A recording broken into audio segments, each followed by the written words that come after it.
Chinese Philippine culture. There was a ballot that was rejected first. Live mula sa GMA Network Center, ito ang 24 Oras.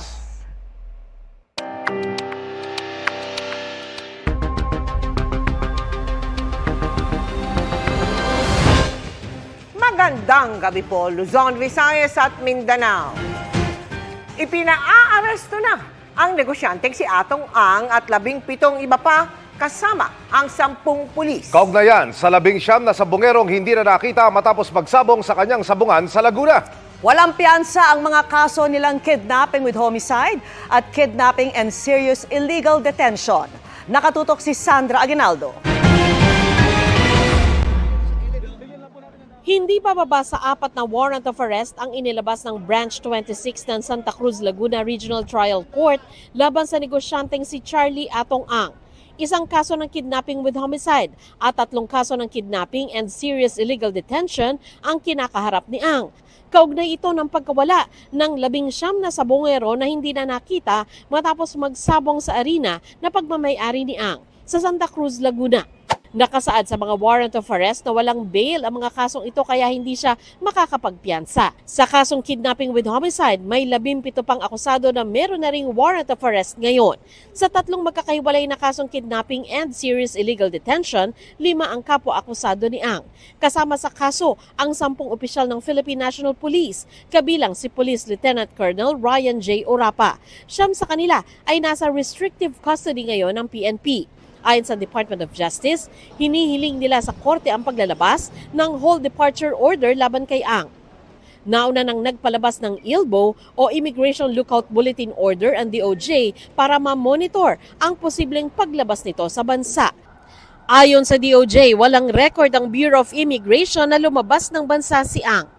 Sa mga kasong isinampa sa Santa Cruz Laguna RTC, nakasaad na ang mga akusadong pribadong individual at mga police officers ay nagsabwatan umano sa pagtulong sa isa't isa para dukutin, ikulong at patayin ang mga biktima. Matatandaang sa resolusyon ng prosecution panel kaugnay sa missing sabongeros, sinabing na ipakita sa sworn statement ng Patidongan brothers na sina Julie Elaki Matuse na sa pagitan ng April 2021 hanggang January 2022, dinukot ang mga sabongero sa Santa Cruz, Laguna, Lipa City, Batangas, Manila Arena at San Pablo City sa Laguna. Ayon sa resolusyon ng DOJ, inakusahan ang mga nawawala na nandaya sa sabong. May ilang eyewitness accounts daw ng pagtatapon umano sa mga katawan ng sabongeros sa Taal Lake. Wala pa reaksyon ang kampo ni Ang sa ngayon, pero nauna na nilang kinuwestiyon ang resolusyon ng DOJ na nagre-rekomenda ng pagsasampa ng kaso dahil may mga affidavit umano at mga ebidensya mula sa kanila na tila hindi raw nakonsidera ng DOJ. May iba pang mga kaso si Ang sa Branch 29, sa San Pablo City, Laguna RTC at sa Lipa City, Batangas RTC. Sa kabuuan, 34 ang sinasabing nawawalang mga sabongero mula 2021 hanggang 2022. Para sa GMA Integrated News, Sandra Aguinaldo, nakatutok, 24 Oras. Tinawag ng kampo ni Atong Ang na premature o hilaw pa ang desisyon ng Santa Cruz Laguna Regional Trial Court na mag-issue ng warrant of arrest. Nagbase umano ang korte sa hindi kompleto at one-sided na impormasyong ibinigay ng DOJ nang dian nila tinitignan ang counter-affidavits at ebidensya ng mga respondent. Labag-an nila ito sa konstitusyon at karapatan ni Ang. Gagawin nila ang lahat ng legal na hakbang para harangin ang arrest warrant. Pagdidiin ng kampo ni Ang, inosente ang negosyante. Ikinalulungkot nila na hinayaan ng DOJ na manipulahin sila ng self-confessed whistleblower na si Julie Dondon Patidongan. Wala pa nilang pisikal na ebidensyang ipinepresenta at nagbase lang umano sa pahayag ni Patidongan. At kaugnay niyan, ikinasa ng pulisya ang malawakang manhunt operation laban kay Atong Ang. Sinuyod na ang mga ari-arian niya sa Metro Manila, Calabarzon at Palawan para sana silbihan siya ng mga arrest warrant. Nakatutok si Chino Gaston. Kasunod ng inilabas na arrest warrant ng Branch 26 ng Santa Cruz Laguna Regional Trial Court, isang malawakang manhunt operation ang ikinasa ng Philippine National Police para mahanap ang negosyanteng si Charlie Atong Ang.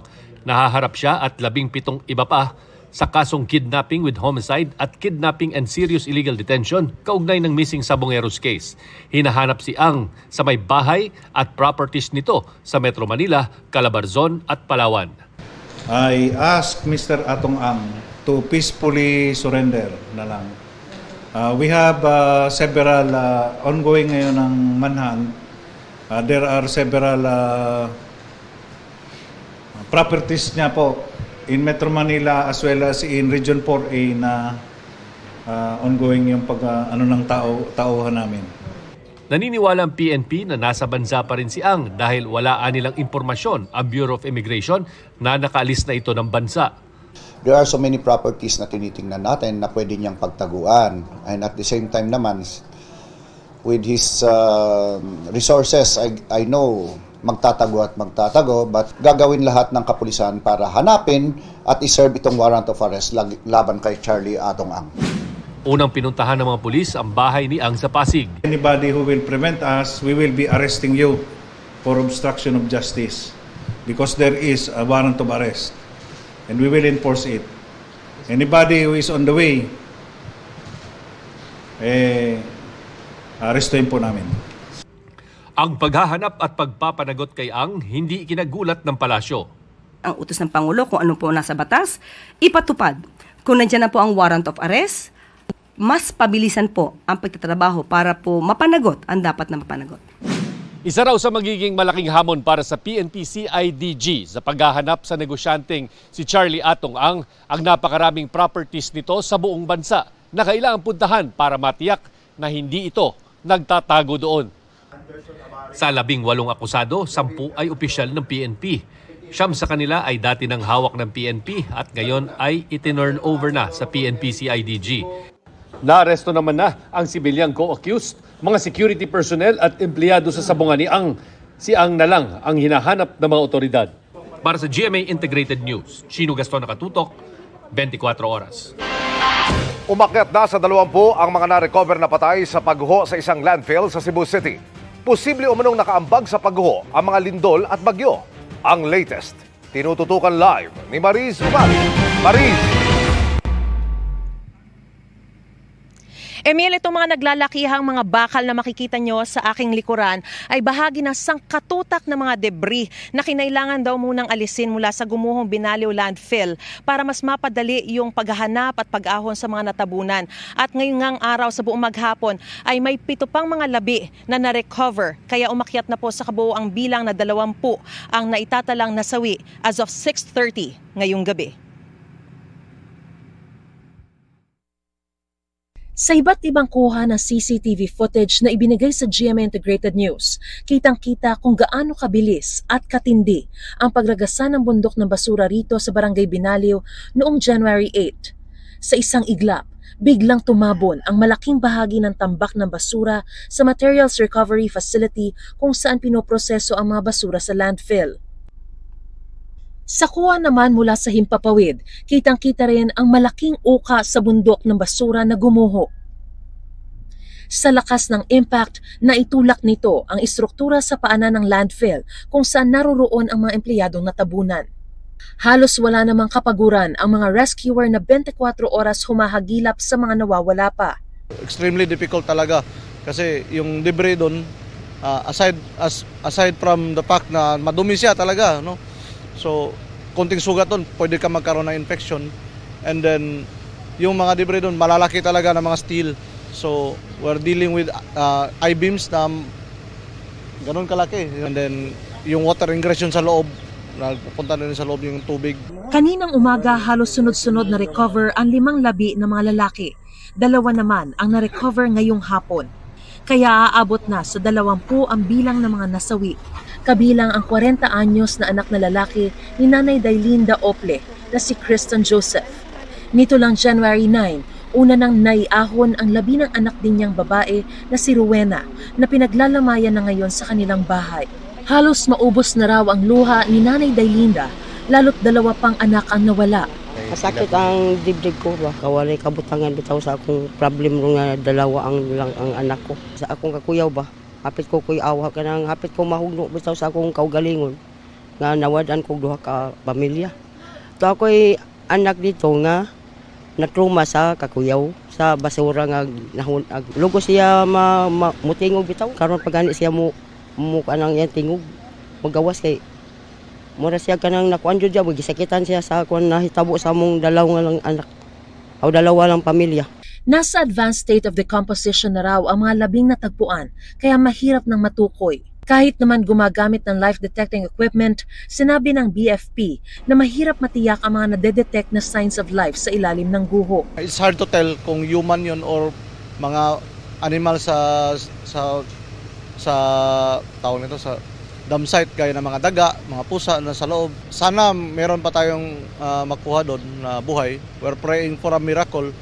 Though as each day passes kasi yung chances na makakuha tayo ng mga survivors doon lalong lumiliit yung chances natin. Sa isang pahayag ipinarating ng Prime Waste Solutions Cebu ang pakikidalamhati sa mga pamilyang apektado ng pagguho pati na sa buong komunidad. Agad daw nilang pinakilos ang kanilang emergency response team matapos ang insidente, katuwang ang Cebu City Disaster Risk Reduction and Management Office, BFP, at iba pang ahensya para mahanap ang mga nawawala habang tinitiyak ang kaligtasan ng lahat ng responders. Batay raw sa paunang pagsusuri ng mga opisyal ng lungsod at mga eksperto, malamang na nag-ugat daw ang insidente sa pinagsamang epekto ng mga lindol at sumunod na mga aftershock noong Setyembre na sinundan ng matinding pag-ulan dahil sa bagyong Tino noong unang bahagi ng Nobyembre. Ipinaliwanag ng PWS Cebu na nagsasagawa sila ng regular na inspeksyon sa mga landfill cell. Bago ang insidente noong Huwebes, wala raw nakitang anumang senyales ng paghina ng apektadong cell tulad ng mga bitak o hindi pangkaraniwang labas ng leachate o maruming likido na nabubuo kapag ang tubig ulan o iba pang likido ay tumatagos sa basura o landfill. Kasalukuyan daw silang nakikipagtulungan sa mga eksperto at otoridad para sa isang komprehensibong investigasyon. Nagbigay na rin daw sila ng pinansyal na tulong at psychosocial services sa mga pamilya ng mga apektadong empleyado, kabilang ang mga gastusin medikal ng mga nasugatan at gastusin sa burol at libing. Sumusunod din daw ang PWS Cebu sa Cease and Desist Order ng Department of Environment and Natural Resources. Emil, sa patuloy na isinasagawang search, rescue and retrieval operations ay naglalagay na raw ng lime sa lugar para mabawasan yung di kaaya-ayang amoy at maiwasan din yung mga respiratory at biological hazards. At paniniguro naman ng Bureau of Fire Protection, ginagawa nila ang lahat ng kanilang makakaya para ma-recover pa ang 16 na nawawala. Emil? Maraming salamat, Mariz Umali. Tila nagpakita ng dalawang mukha ang Bulkang Mayon kanina na dinarayo pa rin ng mga turista sa kabila ng pag-aalboroto nito. Dagdag pangamba naman sa mga residente ang patuloy na aktibidad ng bulkan at posibilidad ng lahar dahil sa paparating na bagyong Ada. Live mula sa Ginubatan, Albay, nakatutok si Ian Cruz. Ian. Vicky, labis ngang inaalala ng mga taga rito sa Albay ang pag-aalboroto ng Bulkang Mayon, pero dagdag alalahanin naman ng mga taga rito ngayon ang paparating na bagyo na maaring magdulot ng malalakas na ulan at mag-trigger ng pagragasa ng lahar. Kasabay ng muling pagpapakita ng pamosong perfect cone na hugis ng Bulkang Mayon, namataan din kanina ang pagbuga nito ng usok mula sa crater. Nakakamanghang tanawin pero ingat dahil tuloy ang rockfall, pag-agos ng uson o may init itong material ayon sa National Disaster Risk Reduction and Management Council o NDRRMC. Mas tanaw ang nag-aalab na aktibidad ng bulkan sa gitna ng dilim kagabi nang mahawi ang mga ulap. Kita rin ang usok sa tuktok pati na ang agos ng uson sa dalisdis ng bulkan. Nananatili sa Alert Level 3 ang status ng bulkan. Sa nakalipas na 24 oras, makikita ang pagbuga ng lava dome at may mga naitalaring mga pagyanig, pagkahulog ng bato at pagdaloy ng uson. Mahigit 1,000 tonelada na rin ng asupre ang ibinuga habang tuloy ang pamamaga ng bulkan. Dahil pambihirang mamasdan, dinayo ito nina Lolo Felix at Lola Carolina na edad 83 at 80. Galing pa sila sa Makati. Hindi pa kami nakakakita ng isang bulkan na may eruption at may mga lumalabas na lava o pyroclastic material. So yun ang gusto namin sanang makita sa aming stay dito na ilang araw. Pero sa maraming taga rito, kalbaryo ang pag-aalboroto ng bulkan. Sa bayan ng Ginobatan, hindi lang ang 4 na pamilyang taga 6-kilometer permanent danger zone ang lumikas. Nadagdag na rin sa kanila ang mga nasa 7 hanggang 8 kilometrong extended danger zone. Kaya 83 individual na ang lumikas. Sa barangay complex tumutuloy ang pamilya ni Rishelda matapos abutan ng matinding ashfall ang kanilang bahay mula noong linggo. Hinika po sila dahil po sa abo. Sino po dyan ang hinika? Ito po. Pero tinatayang aabot pa sa halos 12,000 ang ililikas sa buong bayan sakaling itaas sa alert level 4 ang status ng bulkang Mayon. Naka-standby po yung diyan ng mga military truck natin. And nakaano naman po kami ng mga rescue vehicles ng different barangays. Yung hindi naman po affected kasi may mga rescue vehicles naman po yung 44 barangays. Yung hindi po affected ng Mayon eruption po, nag-usap na po kami ng mga barangay captain na tutulong po sila maghakot. Dagdag na problema ang paparating na bagyo na kung magdala ng malakas sa ulan ay magpapaagos ng lahar. Maaari nitong punuin ang Maninila Gali at Masarawag Gali o yung mga uka sa lupa na dati nang nalikha ng lahar.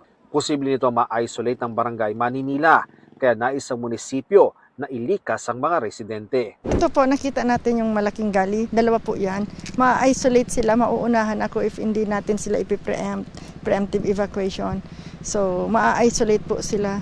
So, mahihirapan po tayong ilabas sila just in case po na mag-aggravate yung situation. Kakailanganin ding lumikas ang mga taga Ginobatan Mayon Road kung saan umaabot ang lahar kapag napupuno ang Masarawag Gali. Wala ring makadaang sasakyan dahil sa tubig na may kasamang makapal na buhangin. Kasi kung pumasok naman sa bahay, mga pasok yan sa bahay. Malakas po. Pinakamatinding pag-agos ng lahar sa lugar naranasan dahil sa bagyong Reming noong taong 2006 kung kailan mahigit 100 ang nasawi sa Ginobatan. Alarming din po sa mga constituents na ganyan, may Mayon tapos may may paparating pa pong bagyo. So, syempre po, ang namin yan is talagang mas lolobo po yung number of evacuees natin. Vicky, sa impormasyon nga inilabas ng Public Information Office ng Albay ay inutos na nga ni Governor Noel Rosal ang pagsususpinde ng face-to-face classes sa Biyernes, January 16 bilang paghahanda na nga sa inaasahang malakas na ulan simula sa Biyernes hanggang sa weekend at inatasan na rin ng gobernador ang mga LGU na magsagawa ng preemptive evacuation sa mga maaaring maapektuhan nga ng bagyo, lalong-lalo na yung posibleng magkaroon ng pagragasan ng lahar gaya sa ilang portion dito sa Ginobatan, Albay. Yan ang latest mula rito sa Ginobatan. Balik sa iyo, Vicky. Maraming salamat sa iyo, Ian Cruz.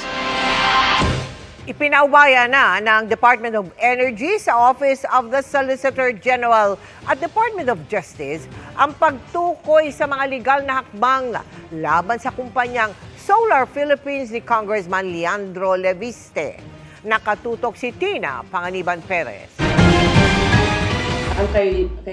Ipinasa na ng Department of Energy sa Office of the Solicitor General at Department of Justice ang pagtukoy sa mga aksyong legal na pwedeng gawin laban sa Solar Philippines, kumpanya ni Batangas 1st District Representative Leandro Leviste, matapos kanselahin ng kagawaran ang 12,000 megawatts na halaga ng kontrata nito para sa renewable energy dahil sa non-performance. May 24 billion pesos ding multang ipinataw sa Solar Philippines. We have referred this case to the Solicitor General as well as the Department of Justice, and we leave it to them for any legal actions that they deem fit. December 2025 ang delivery date nito eh. And we only canceled on December. Kasi nung na talagang hindi na kami sinasagot, wala nang response, hindi gumagalaw, kahit letter na lang, email na lang na we're working on this, we didn't get any communications. Hindi naman lahat ng kontratang nakuha ng Solar Philippines ay kanselado. Ayon sa DOE, may na-deliver naman itong 11 megawatts. pero napakaliit nito kumpara sa 12,000 megawatts na hindi nito na-deliver. May iba ring kumpanyang nakansela ang kontrata at pinagmulta at nagbabayad naman daw ang mga ito. 17,000 megawatts ang kabuuang katumbas ng lahat ng kontratang nakansela. Ang pagkansela sa mga kontratang ito may epekto sa mga ordinaryong taong kumukonsumo ng kuryente dahil sabi ng DOE, apektado rito ang supply at presyo ng kuryente. Bakit namin tinarget yung mga megawatts na yan, yung mga committed projects na yan? Because we are targeting a certain lowering of the prices of electricity. Ngayon, dahil hindi yan mangyayari, kasi ini-expect namin by 2030, the decrease in price of the generation would be about 3 pesos, 2 to 3 pesos. Malaking bagay yun eh. We won't be always in red, but there are some months, lalo na mga summer, kung mataas yung demand, medyo nagkaka-yellow siya. If we stay as is, with considering the contracts that have been canceled, then yes, we will have a problem. Pinuntahan namin ang Solar Philippines para hinga ng pahayag, pero bigo kami. Wala pa rin tugon sa amin si Congressman Leviste. Sa isang Facebook post naman, sinabi ni Leviste na Setyembre pa lang ay binalaan na raw siyang gagawan siya ng mga kaso kung ilalabas niya ang Cabral files, kaya manahimik na lang daw siya. Tiniyak naman niyang tutugon siya sa mga pahayag laban sa kanya sa tamang forum. Sabi pa ni Leviste, wala siyang nakuhang kahit piso mula sa gobyerno at iginiit na ang pera niya ay nagmula sa pribadong negosyo. Pinabulaanan ng DOE na may bahid politika ito. We didn't pick lang ang Solar Philippines at this dahil lang may mga political issues around the owner, no? But we have been housekeeping sa DOE kasi marami pong mga contracts na hindi gumagalaw. Tawag ng zombie contracts. And we don't want zombie investors. That's why we're cleaning up. If we didn't terminate and we didn't fine him, that would even be more political. Dahil the beneficial owner is a politiko, a congressman, then we won't fine. While the others na hindi politiko, we fine and they pay. We apply the same rules to everyone. So, walang special treatment dito sa DOE. Ipinauubaya naman ng DOE sa Kamara ang usapin sa prangkisa ng Solar Philippines. There are violations sa franchise na binigay ng House. Well, violation na pwede makancel yung binigay na franchise. Kailangan po talagang pagbayarin lahat po ng mga kumpanya na nakumuha ng mga kontrata pero hindi po nag-deliver ng kuryente sa atin pong mga kababayan. So, kung kasama po yung kumpanya po ni Congressman Leviste dito, and then they will have to face the consequences of non-delivery. Para sa GMA Integrated News, Tina Panganiban Perez, nakatutok, 24 oras. Sumadsad sa panibagong all-time low ang halaga ng piso kontra dolyar ngayong araw. Nagsara ang palitan ng piso at dolyar sa 59.44 pesos kada dolyar, ang pinakamahinang level ng piso sa kasaysayan. Mas mababa yan sa pinakamababang palitan na naitala noong nakaraang linggo lamang, January 7, 2026 na 59.355 pesos. Inihinga namin ng pahayag ang Bangko Sentral ng Pilipinas kaugnay nito. Arestado na ang dating pulis CIDG na itinuturong isa sa pumatay sa isang bokal ng Bulacan at bodyguard nito noong 2024. Nakatutok si John Consulta, exclusive.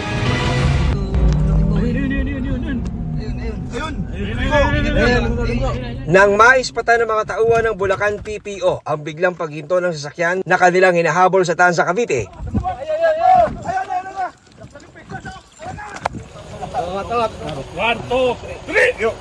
Huli ang 46 anyos na suspect na umano'y isang gunman na dating miyembro ng CIDG at wanted sa kasong double murder. Sama ka na maayos ha? Yes sir.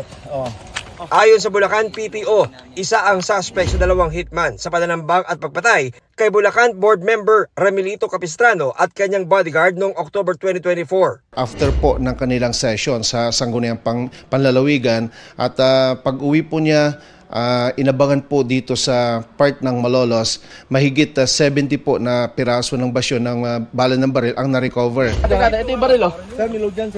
Napag-alaman din nila na ang kanilang dating kabaro sangkot sa iba't ibang krimen bilang gun for hire. Wala pa ring pahayag ang nahuling ex-police na nakakulong ngayon sa Tanza, Cavite. Tuloy ang follow-up operation ng Bulacan PPO para maaresto ang iba pang kasamahan ng naarestong suspect. Para sa GMA Integrated News, John Consulta, nakatutok 24 oras. Muling nanita ng hatak at nangumpiska ng mga sagabal sa kalsada at bangketa ang mga tauhan ng MMDA sa Tondo sa Maynila.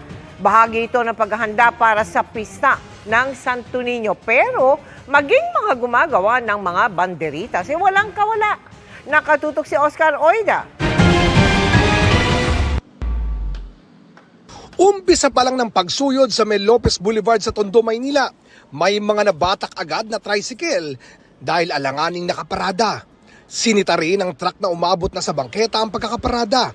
Wala rin kawala ang ilang gumagawa ng banderitas na inukupa na ang ilang bahagi ng kalsada. Sino ba nagsabi na dito kay Hindi ko po alam sir. Tumulong lang po kasi, napadaan lang po. Alam naman natin, ito ay isang napakalawak na highway that connects Manila, Caloocan, Navotas, Malabon. So napaka-crucial po nito especially at dyan po ang port area na kung saan it's a passage for commodities So kung nagkakaroon ng traffic congestion, nagkakaroon ng mga kaliwat ka ng hambalang, definitely madedelay po ang delivery of goods natin. So very important na every now and then talaga, we have to be consistent when it comes to the clearing operation. Sinuyod din ng mga tauhan ng MMDA ang ilang problematic na lugar sa Tondo tulad ng Kapulong Street, Ugbo Street at Honorio Lopez, kung saan mas marami pang sasakyan ang natow tulad ng mga tuktok. Ang isang ito, sa madaling sumibat, nabundol pa si Go. Kasi puro kayo nakikita pa kayo. Ang tricycle lamang ito, wala nang rehistro. Di din pala lisensyado ang nagpapatakbo. Wala pong budget Mahal-mahal na lisensya ngayon, wala ka 10,000 makakuha ka lisensya. At di lang basta mga sasakyan ang nahatak. May mga lamesa, sofa at kung ano-ano pang mga gamit sa pagtitinda ang nakumpiska. Sa bangketa na kasi na dapat sana'y nalalakaran ng mga tao, ipinesto ang ilang tindahan. Kakabili lang po kasi ng payo. Wala naman ng inutang nga lang yan. Wala naman po kami ibang pupestohan sir Susubukan ulit. Pag mag-clearing ulit, edi ganun ulit gagawin. Mas matatakot po kami kung wala kami kakainin. Hindi natin sila pinipigilan maghanap buhay. We're not targeting their state of living. We're not targeting yung kapasidad nila sa pang-araw-araw na pamumuhay, but we are targeting yung paglabag nila sa batas. Ikinatuwa naman ng station commander ng police station na nakakasakop sa lugar ang isinagawang operasyon ng MMDA. Makakaasa daw na kasangga sila pagdating sa pagpapanumbalik ng disiplina sa kanilang lugar. Kailangan talaga ng araw-arawin hanggang sa masanay yung mga taga-Tondo na sumunod dito sa mga ordinansa. Para sa GMA Integrated News, Oscar Oida, nakatutok 24 oras. Walang nakikitang rason ng Health Department para magdeklara ng outbreak dahil sa superflu. Ang dapat daw na paghandaan ngayon ang tumataas na kaso ng tigdas. Nakatutok si Bernadette Reyes. Siksikang jeep, tren at bus ang sinasakyan ni Sofia papunta sa kanyang on-the-job training. Dahil marami nakakasalamuhang may ubo o sipon, lagi siyang naka-face mask. Ako na lang po yung iiwas kasi wala rin po silang cover ng mask. Tapos minsan, yung biglaan na ulang. Marami po kaming matatanda sa bahay. Pag nagkasakit po yung isa, hawaan na po talaga lahat. Si Lola Belen naman, bukod sa face mask, panay alcohol tuwing hahawak ng pera. May inuubo, may tinitip-on, yan. Kaya nagsusuot ng mask lagi. Kaya nag-alcohol, ang nagugas ng kamay. Naglabas ang Department of Health ng datos, pero hindi pa kasama ang mula December 28 hanggang ngayong araw. Ayon sa DOH, mahigit 180,000 ang naitalang may malatrang kasong sakit mula January 1 to December 27 noong nakaraang taon. Bahagyang mas mataas sa tinamaan niyan sa parehong panahon noong 2024. Pero 63 lang o wala pang 1% ang superflu o subclade K na ayon sa DOH ay gumaling ng lahat. Bumaba naman ang mga may malalang pulmonya o yung tinatawag na severe acute respiratory infection. At sa mga ito, 14 lang ang super flu. There is no cause for an outbreak. Ang bilang po natin, 1% lamang ang pinagkaiba kumpara sa 2024 dun sa malatrangkasong sakit. Tapos yun pang pulmonya, bumaba pa nga ng 19%. Kasama po ito sa tinatawag na seasonal occurrence o yung panapanahon. Pag nag-iba ang temperatura ng hangin, yung humidity na dadamay, yung dami ng tubig sa hangin. At pag nangyari yun, maaaring mangangati yung ilong natin, ang ating lalamunan sumasakit at yung iba sa atin nagkakaroon ng sipon. Sa kabila ng mga naitalang kaso ng super flu o subclade case sa bansa, ayon sa DOH, walang dahilan para magdeklara ng outbreak. Pero dahil may pagkakahalin tulad ng sintomas nito sa malatrangkasong sakit, may mga paraan para makaiwas na magkasakit. Kumain ng masustansya, ugaling maghugas ng kamay, magkaroon ng sapat na pahinga, at maaaring magsuot ng face mask kung pupunta sa matataong lugar. Ang mas kinababahala ngayon ng Health Department ay ang tumataas na kaso ng measles sa bansa. Ang measles ay nakamamatay. Ang superflu, hindi. Ang measles ay airborne. Ang superflu, hindi naman yan lumilipad sa hangin masyado, siguro close contact lang siya kapag naghawakan. Pero sa measles, sa bawat isang bata na may measles na pumunta sa maraming batang hindi bakunado, mula 16 hanggang 18 ang pwedeng mahawaan. Pero ang measles ay may bakuna. Wala pa ring inilabas na tala mula December 28 hanggang ngayong araw. Pero mula January 1 hanggang December 27 ng 2025, umabot yan sa mahigit 5,000. Mas mataas na mahigit 30% kumpara sa nagkatigdas sa parehong panahon noong 2024.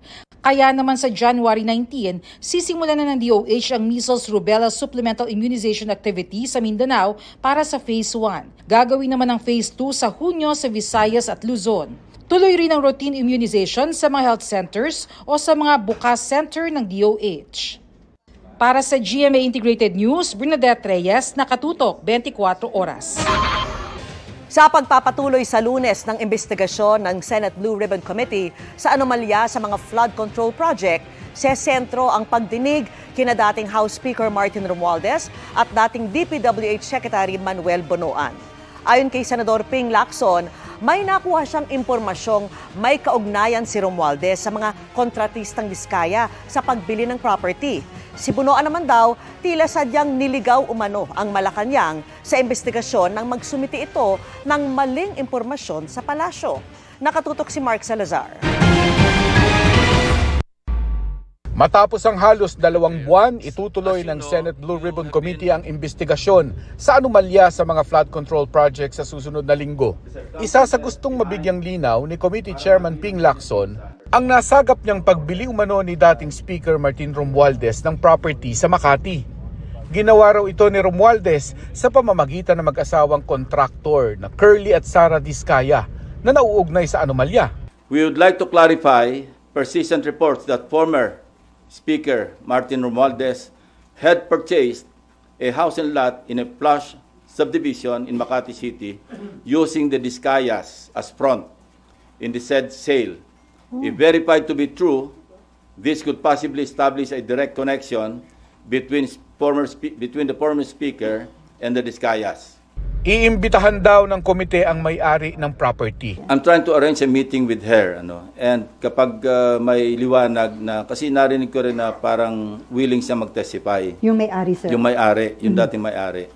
Para talagang, at least, pwede nating paghanapan o magsimula ng investigasyon tungkol sa direct connection o direct link between the Diskayas and the former Speaker. Ayon naman sa abogado ni Romualdez, walang alam o kinalaman sa mga transaksyon si Romualdez.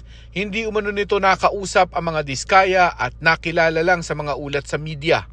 Wala aniyang basihan ng ulat na ginamit ang mga Diskaya bilang front sa pagbili ng mga ari-arian.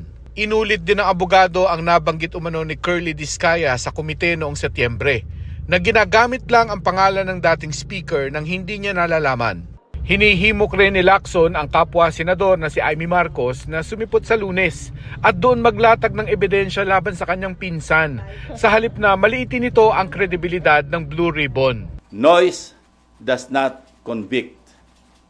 Neither does it indict even who may be perceived as the most guilty in the FCP or Flood Control Project saga.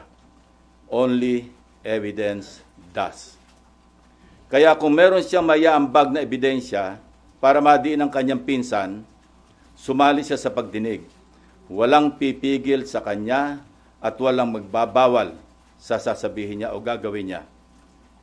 Sinagot din ni Lacson ang patutsada ni Senadora Marcos na magsabunutan na lamang sila ni Lacson. Una, hindi po peluka ang aking buhok. Idugtong ko na rin na walang peke sa mukha ko. Hindi rin pustiso ang ngipin ko. My teeth are all mine. Ulitin ko, walang peke sa anumang bahagi ng aking mukha. Pangalawa, lalong hindi ako bakla. At kung iniisip ni Senator Amy na bakla ako, wala siyang maaring makita na macho dito sa mundo. So, anong intention niya? Sirain yung credibility ng investigation ng Senate Blue Ribbon Committee? Hindi ko alam. Hindi ko alam kung bakit ginugulo niya. Tumugon ang senadora sa isang social media post at sinabing hindi naman daw niya tinawag na bakla si Lacson at wala raw masama sa bakla. Wala rin daw masamang magparitoke o magpa-enhance ng sarili.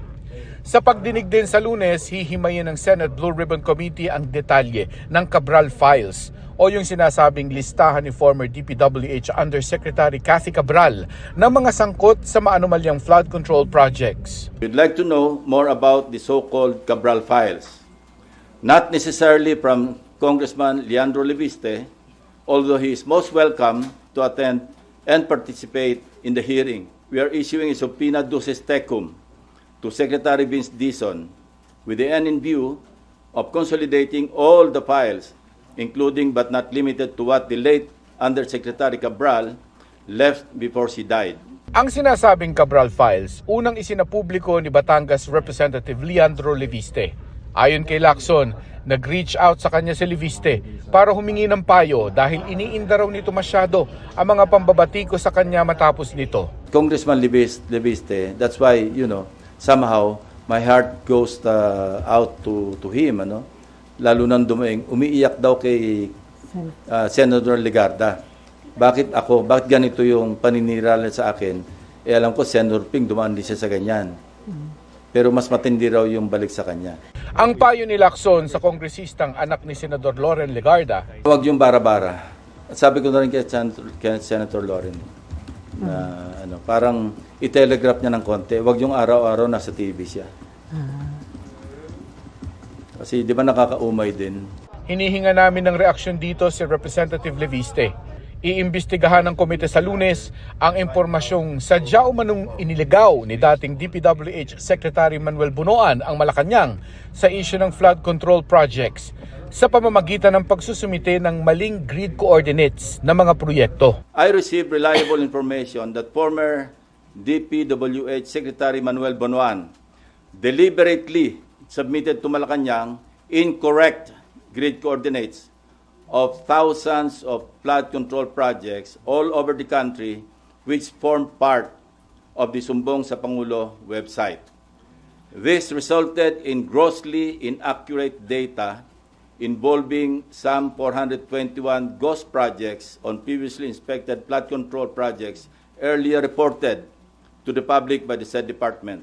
Hinihinga namin ng tugon dito si Bunoan. Sa Lunes din inaasahang maglalabas ng warrant ang Senado kung hindi pa rin sisipot sa sabina nila si Bunoan at dating Congressman Zaldico. Para sa GMA Integrated News, Mark Salazar, nakatutok 24 oras. Inireklamo ng cyber libel si Cavite 4th District Representative Kiko Barzaga ng negosyanteng si Enrique Razon.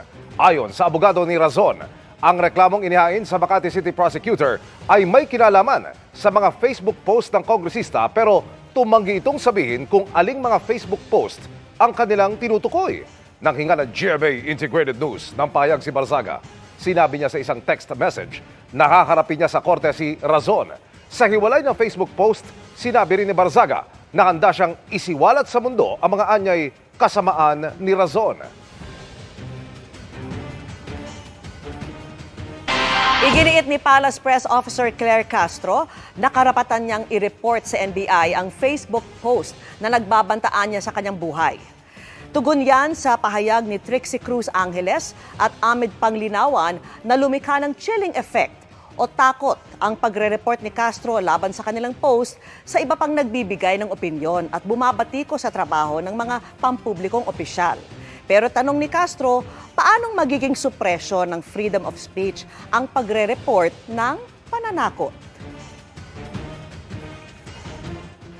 Ang nauna po kasi dito ay ang kanilang pagbabanta. Ano po ba ang dapat sagot? Hindi po ba dapat i-report para sa aking proteksyon? So paano po magkakaroon ng suppression of freedom of expression ang pagsusumbong lang ng pananakot sa akin? Mga kapuso, nabuo na bilang unang bagyo ngayong 2026 ang binabantayang low pressure area sa loob ng Philippine Area of Responsibility at may local name na bagyong Ada. Ang update riyan, iakatid ni Amor La Rosa. Amor. Salamat, Emil. Mga kapuso, may mga lugar nang isinailalim sa wind signal number 1 dahil po sa unti-unting paglapit ng bagyong Ada, ang unang bagyo ng taon. Huling namatahan ng sentro ng bagyong Ada sa layong 545 kilometers silangan ng Hinatuan, Surigao del Sur. Taglay po ang lakas ng hangin na abot sa 45 kilometers per hour at yung bugso naman naabot sa 55 kilometers per hour. Kumikilos po yan pa west-northwest sa bilis na 10 kilometers per hour.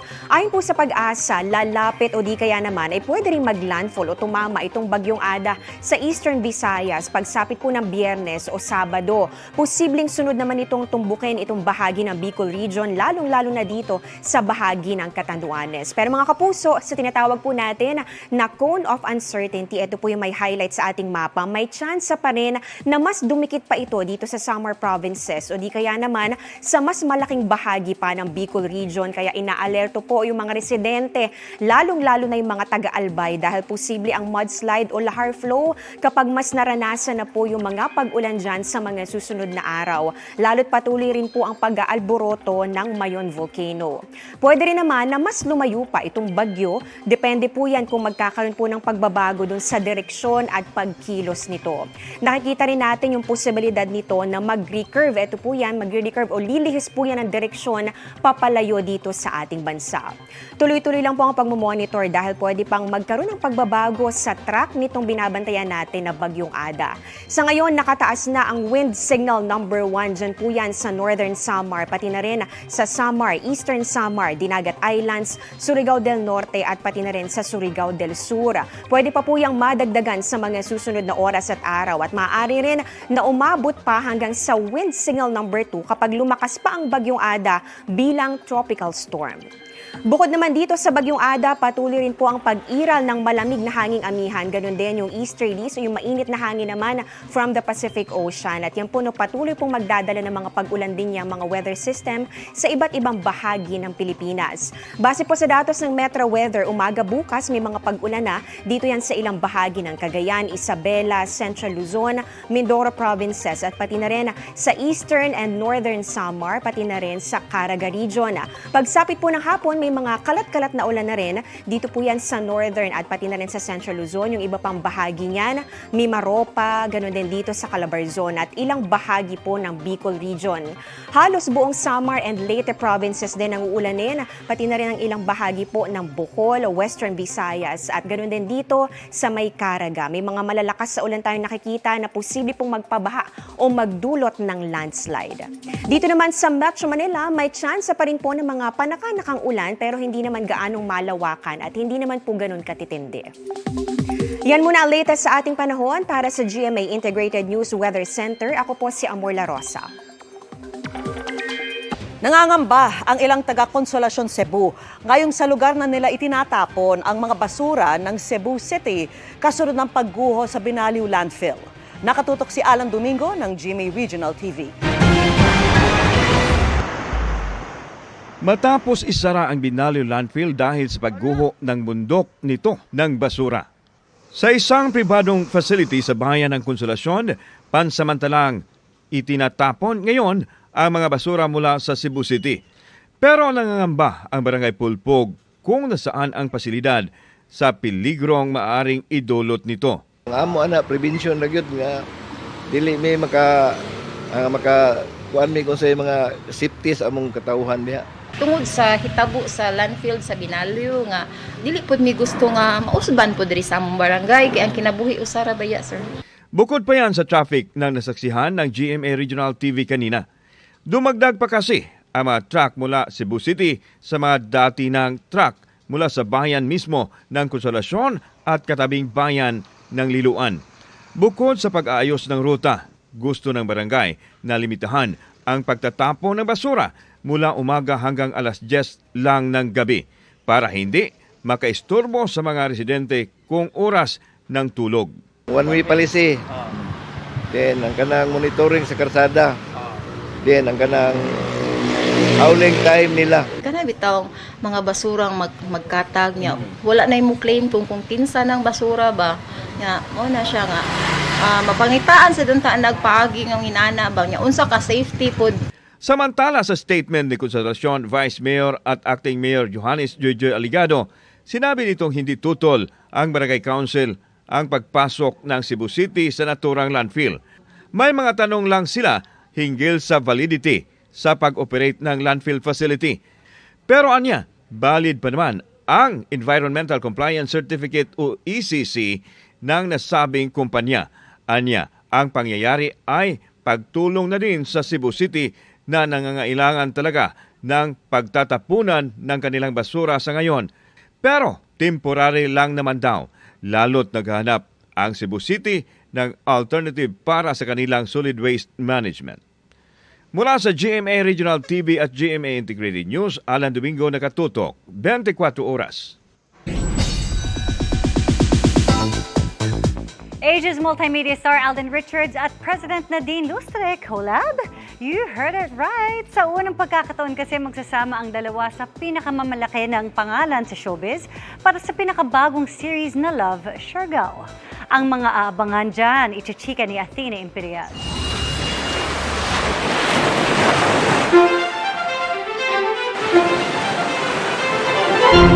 Nakakapanghalina ang ganda na perfect sa adventure seekers at nature lovers. Yan ang isla ng Siargao sa Surigao del Norte. Ika nga ng maraming local at international tourists, may magic ang lugar na kumpleto sa ingredients for a perfect getaway. Kaya di nakakapagtaka na kasama ang Siargao sa top 10 islands in Asia ng isang US-based luxury and lifestyle travel magazine last year. Di lang kasi patok sa mga surfer ang Siargao, nagbibigay rin ito ng kapayapaan sa mga nagnanais ng mental break mula sa ingay at gulo ng Maynila. Pero narinig nyo na ba ang Siargao Curse? Sabi nga ng mga nabighani ng Siargao, bago ka pa tumapak sa isla, ihanda mo na ang sarili mo dahil hindi mo na raw gugustuhing umalis. Bakit kaya?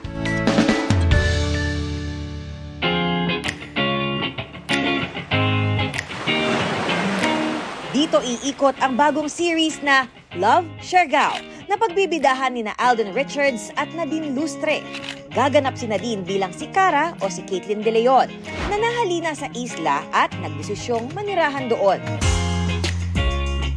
Si Alden naman si Joe Calderon na napadpad sa Siargao para hanapin ang sagot sa tanong na nag-iwan ng pilat sa kanyang puso. Nagkatrabaho kami with different campaigns lang, maliliit na projects lang eh. And looking back din sa mga nakatrabaho ko in the past, parang I really wanted to work with Nadine kasi of course I usually see her works in terms of movies and series. Tapos on how she is as a person. Maganda yung kwento and it talks about, the beauty of Siargao and the beauty of its people as well. Maganda po kasi yung intention ng project. Kaya I think talagang good vibes lang. Si Nadine na lagi sa isla ikinwento kung paano siya napamahal sa Siargao. Open lang po lang from COVID. From COVID. So people who are vaccinated could travel na. So Siargao was really the first destination that we wanted to go to kasi we have friends that have been living there for a while. And then, ilan mo yung weird doon na sa kotse, pagland namin, nasa sasakyan kami, tumitingin lang ako sa labas, sa metana. Sabi ko talaga sa friends ko, dito na ako. You know what, I honestly feel like I could live here. Si Alden naman, nakabisita na sa Siargao pero 2 araw lang siya roon. Grabe, ang bilis mo lang pala. Bilis lang yan. But I was able to really get a grasp of why the Siargao curse is a well-known saying dun sa area, because there's something about the people, there's something about the place itself, and there's something about this feeling that you have once you step into the island, na parang niyayakap ka niya ng buo. And I think that's one thing also, and one of the reasons why yung mga ilan sa mga kakilala natin sa industriya chose to settle there. Yeah. Kasi Example, me. si Nads. Kasi kumbaga parang it's meron siyang konsepto ng home away from home. Nagdaos na ng ceremonial signing of partnership ang View Philippines, Viva Communications Incorporated at GMA Network Incorporated para sa romantic comedy series. Dinaluhan ito ng mga executive ng 3 industry giants at ng production heads sa pangunguna ni Vicente Alejandro Siquia, country manager ng View Philippines, Vincent Del Rosario, President and COO ng Viva Communications Incorporated, at Attorney Annette Gozon Valdez, Senior Vice President ng GMA Network Incorporated. Athena Imperial updated sa Showbiz Happenings. Muling pinatunayan ni Pinay tennis star Alex Ayala ang kanyang galing nang matalo sa ikalawang pagkakataon si Paris Olympic silver medalist Donna Vekic. Wagi si Ayala sa score na 6-3, 6-4 sa kanilang rematch sa Kuyong Classic, isa po yung exclusive invitational tennis event bago ang Australian Open na unang beses lalahukan ni Ayala. Unang tinalo ni Ayala si Vekic sa 2026 ASB Classic Round of 32 sa New Zealand nito lang ding Enero.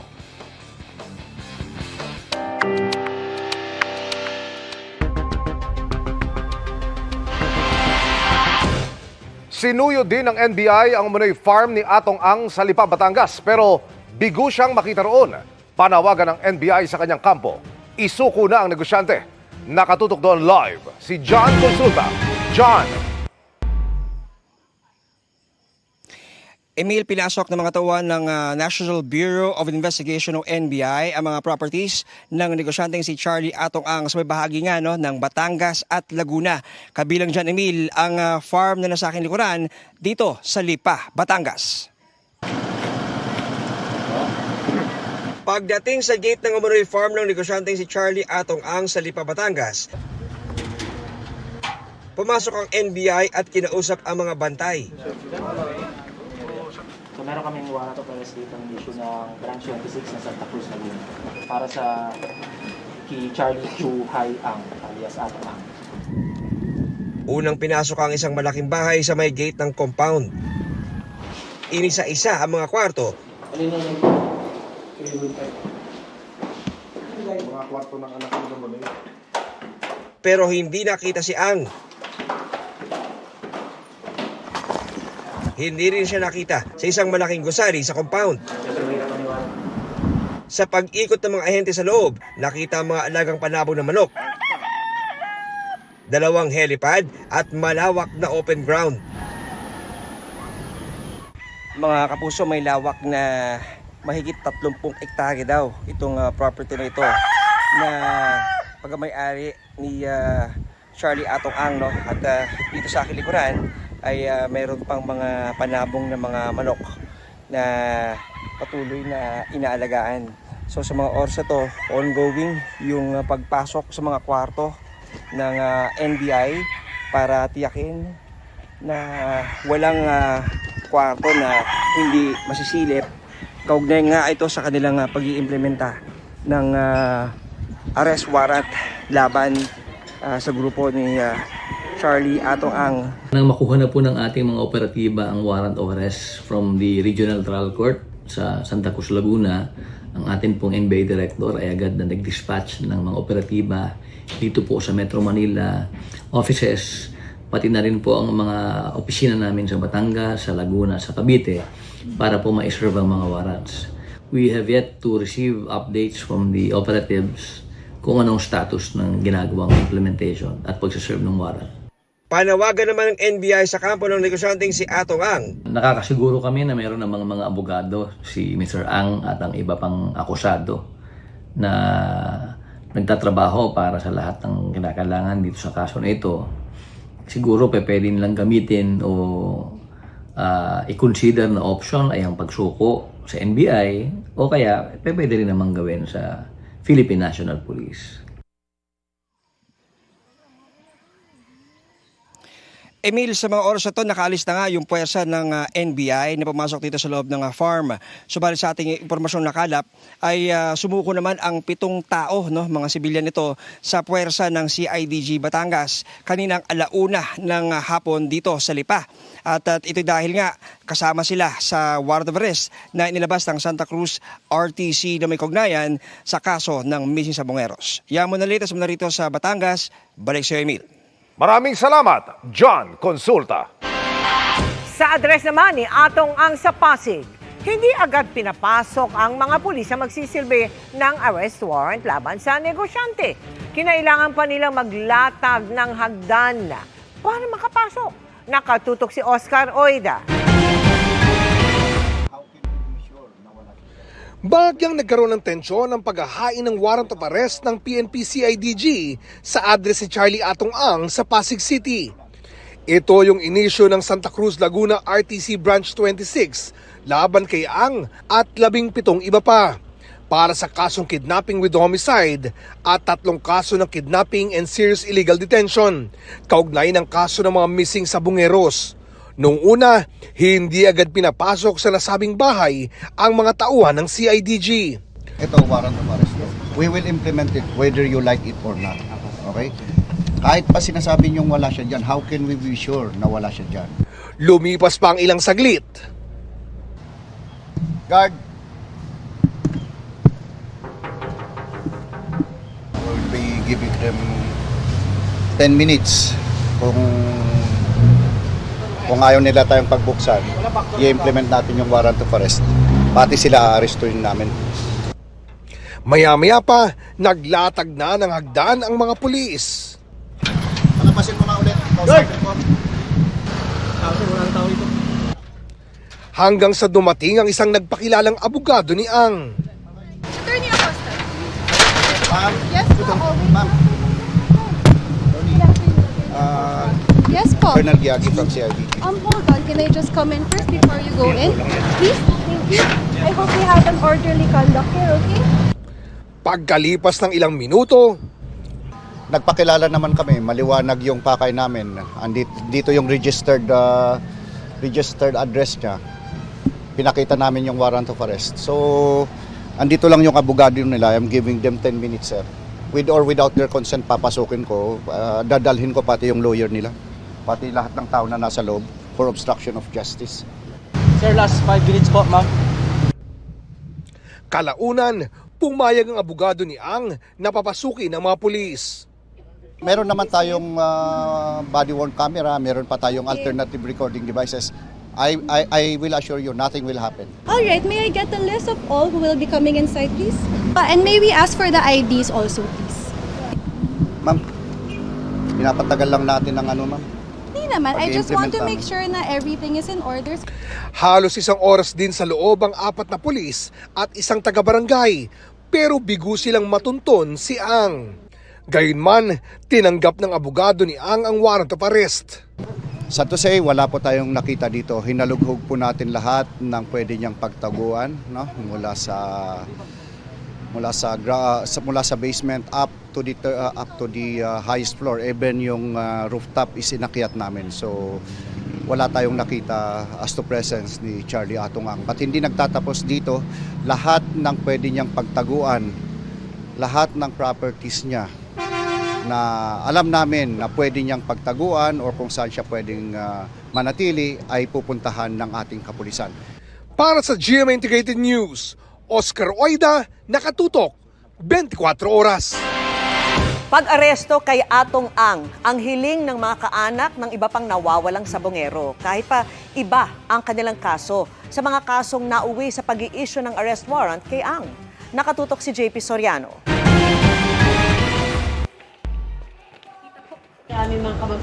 Pigil sa pagdiriwang ang ilang kaanak ng mga nawawalang sabongero sa utos na ipaaresto si Atong Ang kaugnay ng ilang kaso.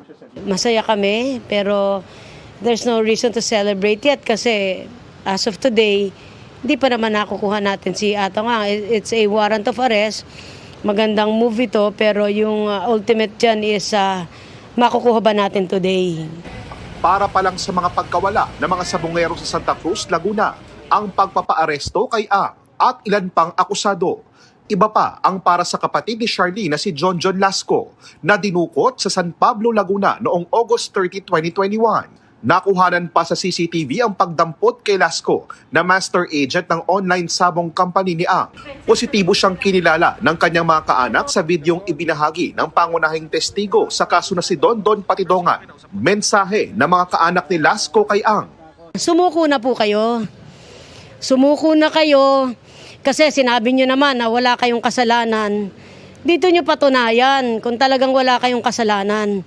Napakarami nyo pong abogado, napakarami pong magdidepensa sa inyo.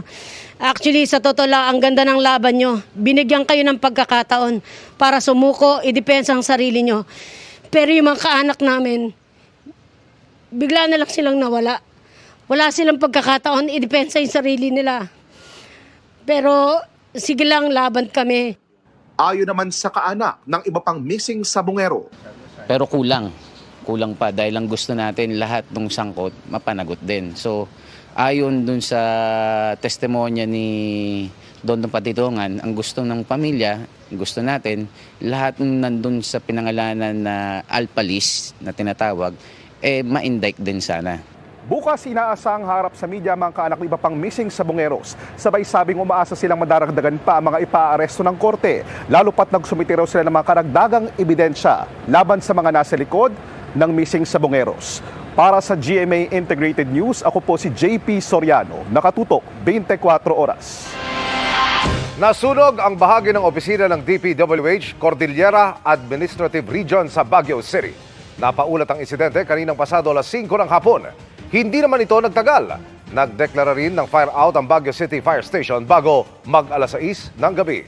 Ayon naman sa DPWH, fully secured na ang pinangyarihan na sunog at wala namang nasaktang mga empleyado. Nakikipag-ugnayan daw sila sa BFP at lokal na pamahalaan para matukoy ang mitya ng apoy.